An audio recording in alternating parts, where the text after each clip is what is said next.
오늘 사무엘하 7장 말씀 너를 통하여 라는 제목으로 함께 하나님 말씀 나누겠습니다. 신대원에 있을 때 역사서를 가르쳐 주셨던 존경하는 교수님께서 구약 성경에 가장 하이라이트인 그런 장면이 있다면 어디일까요? 이렇게 묻는 학생의 질문에 이 사무엘하 7장 말씀을 언급해 주셨었습니다. 그래서 오늘 우리가 성경 읽기 하면서 오늘 사무엘하 이 7장에 대한 말씀들 개인적으로도 묵상하고 또 함께 나누기 위해 준비해 왔는데, 오늘 함께 이 다윗의 하나님과의 대화를 함께 깊이 살펴보겠습니다. 다윗에게 한 가지 소원이 있었습니다. 하나님을 위한 주의 성전을 짓고자 했습니다. 그런데 그토록 다윗이 원하고 바라고 기대했지만 기도의 응답이 무엇이었습니까? 다윗아, 너는 안 된다였습니다. 하나님은 다윗의 소원에 응답하시지 않으셨습니다. 대신 다른 말씀을 오늘 하고 계시지요.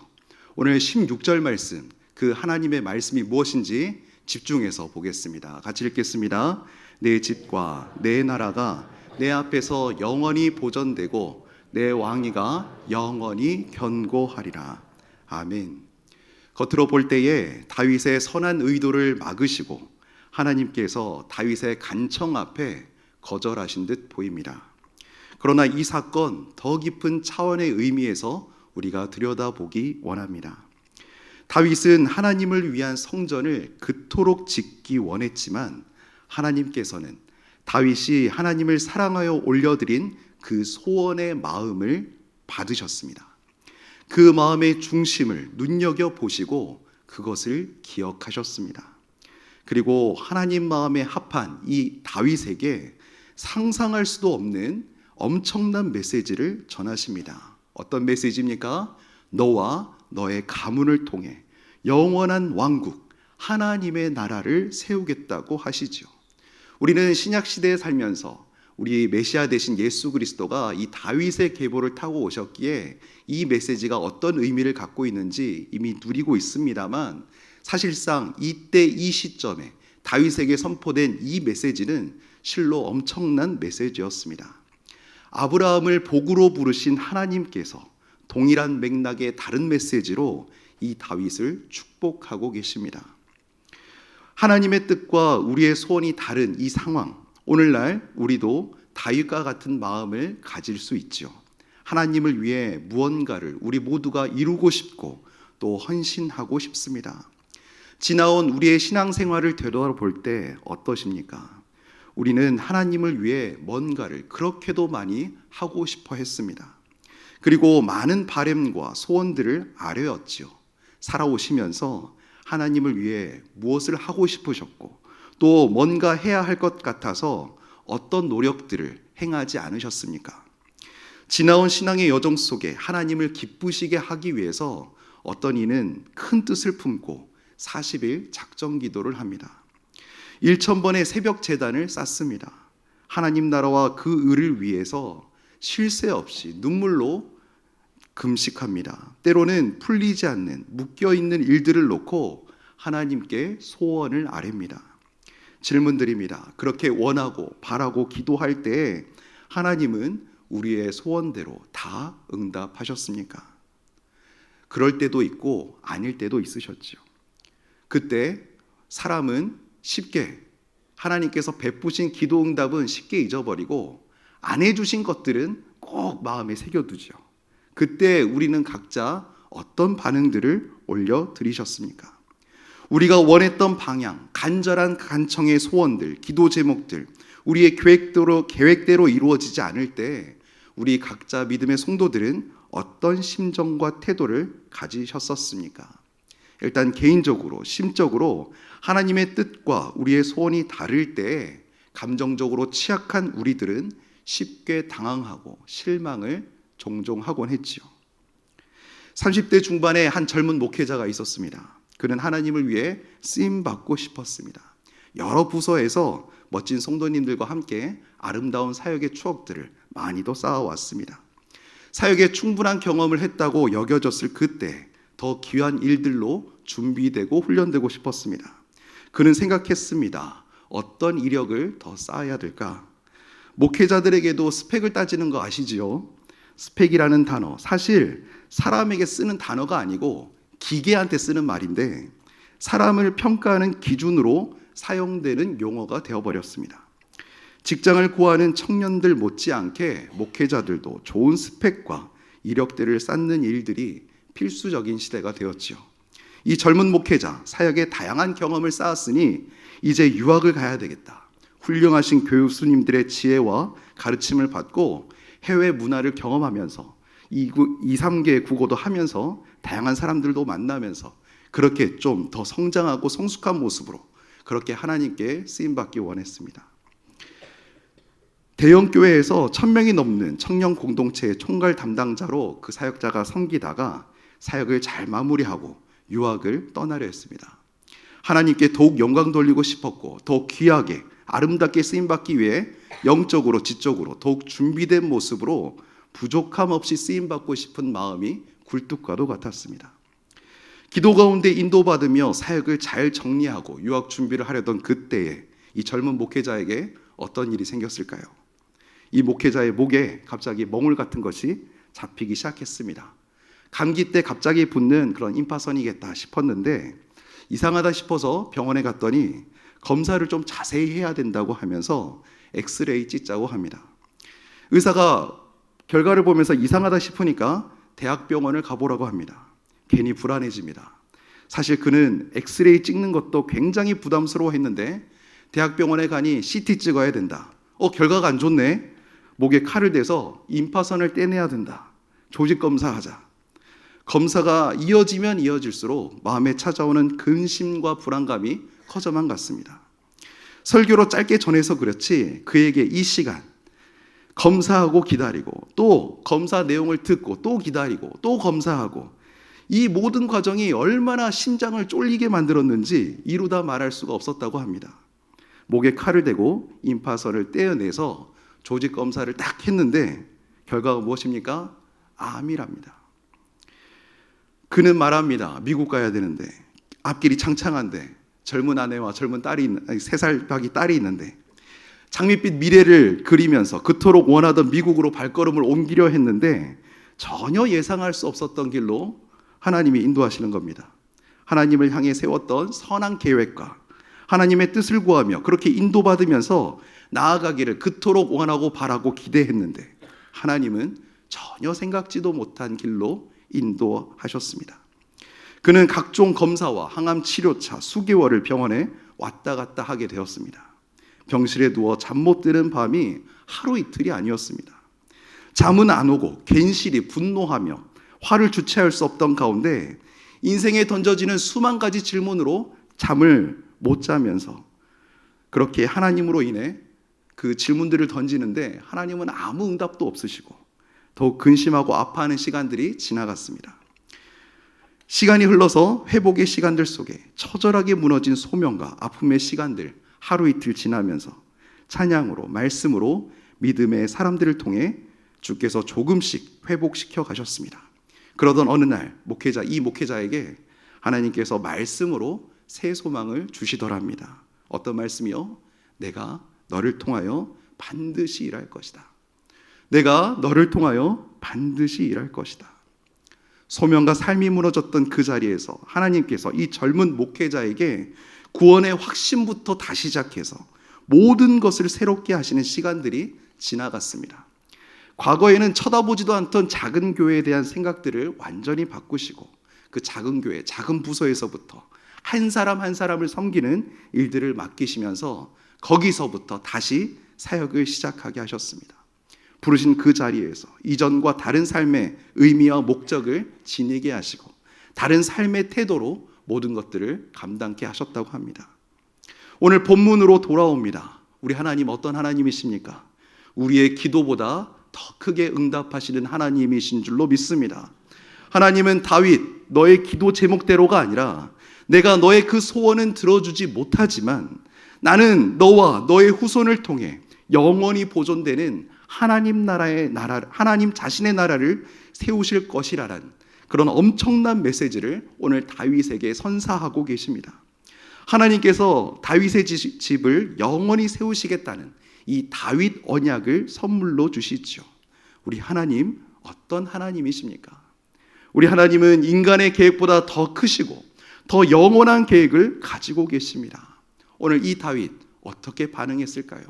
오늘 우리가 불렀던 다윗의 찬양이 있었습니다. 시편 139편 9절 9절에서 나의 생각보다 더 크고 놀라우신 하나님을 고백했는데, 오늘 본문 읽진 않았지만 28절 29절에서 다윗이 고백합니다. 우리 28절 29절 말씀 천천히 함께 읽으시겠습니다. 주 여호와여, 오직 주는 하나님이시며 주의 말씀들이 참되시니이다. 주께서 이 좋은 것을 주의 종에게 말씀하셨사오니 이제 청하건대 종의 집에 복을 주사 주 앞에 영원히 있게 하옵소서. 주 여호와께서 말씀하셨사오니 주의 종의 집이 영원히 복을 받게 하옵소서 하니라. 아멘. 오늘날 우리도 다윗과 같은 이 믿음의 반응을 새길 수 있기 바랍니다. 하나님의 메시지가 무엇이었습니까? 너를 통해 일하겠다. 오늘 이 메시지를 다윗이 받습니다. 하나님, 나를 통해 일하여 주시옵소서. 우리의 인생의 계획, 기대감, 소원들, 그것들을 하나님께서 멈추실 때가 있습니다. 하지만 그때 우리가 실패하는 것이 아니라 하나님께서 더 크고 놀라운 계획을 준비하고 이루어가고 계신다는 뜻을 잊지 마시기 바랍니다. 하나님께서는 우리가 하나님을 위해 무엇을 하느냐보다 우리를 통하여 하나님의 일들을 행하시는 분이십니다. 우리의 계획을 하나님께 맡기고 하나님의 뜻에 순종하는 믿음을 가질 수 있기를 축원합니다. 다윗처럼 하나님의 뜻을 받아들이고 하나님의 일하심을 신뢰하며 나아갈 때 하나님은 우리를 통해 영광을 나타내실 것입니다. 사랑하는 주님의 성도 여러분, 혹시 여러분의 삶 속에서 원하는 바대로, 뜻하는 바대로, 기대하는 바대로 되지 않은 일들, 그것으로 인하여 오늘을 살아가시면서 답답함을 느끼고 계신 분 행여 계십니까? 하나님은 지금도 나의 기대와 달리 일하시고 역사하시는 하나님이십니다. 유학을 가려고 했으나 꿈이 좌절되고 암투병 가운데 낙심과 좌절감 가운데 있었지만 알을 통해 진정한 하나님을 알므로 나아갔던 그 목회자, 작은 교회에서 처음부터 다시 시작해서 한 영혼을 섬기던 그 사역자, 지금 어디 있습니까? 사랑이 넘치는 우리 해운대 제일교회 일목장과 전도 선교국을 섬기고 있습니다. 암이 아니었으면 몰랐을 일들이 너무나 많습니다. 대형 병원에서 환자들을 어떻게 상대하는지 환자 입장이 되어보면서 정말 많은 깨달음들이 있었습니다. 환자의 이름을 불러주는 의사와 간호사가 있는 방면에 환자님 바로 앉아보세요, 좀 이렇게 해보세요라고 하면서 제 3자처럼 기계처럼 대하는 의사와 간호사들을 보면서 정말로 느낀 것이 많았습니다. 몸이 아프면 이런 심정이겠구나, 경력이 단절되면 이런 아픔이 찾아오겠구나. 항암 치료 가운데 대형 병원에서 다양한 경험들을 속으로 느껴보면서 지난 세월 대형 교회에서 성도들을 숫자로 여기며 일 중심으로 사역했던 제 모습을 얼마나 많이 회개했는지 모릅니다. 건강 회복 후에 작은 교회로 부르셔서 한 영혼 한 영혼의 소중함을 깨닫게 하시고 다시 처음부터 모든 것을 새롭게 하시는 그 발걸음을 걷게 하셨습니다. 유학은 못 갔지만 진정으로 하나님을 알아가는 그 자리에서 모든 발걸음을 새롭게 걸음마를 배우듯 그렇게 시작하게 하셨습니다. 세월이 좀 지나가면서 인생이 얼마나 교만한지 지금은 조금 많이 느슨해지긴 했지만 잊지 않으려고 합니다. 기도의 자리마다 다시 살려주시고 생명 불어넣어주신 그 은혜를 잊지 않고 우리 교회에서 사랑 넘치시는 담임 목사님과 교역자들, 성도님들의 기도와 응원으로 오늘의 사역들을 잘 감당하고자 힘쓰고 노력하고 있습니다.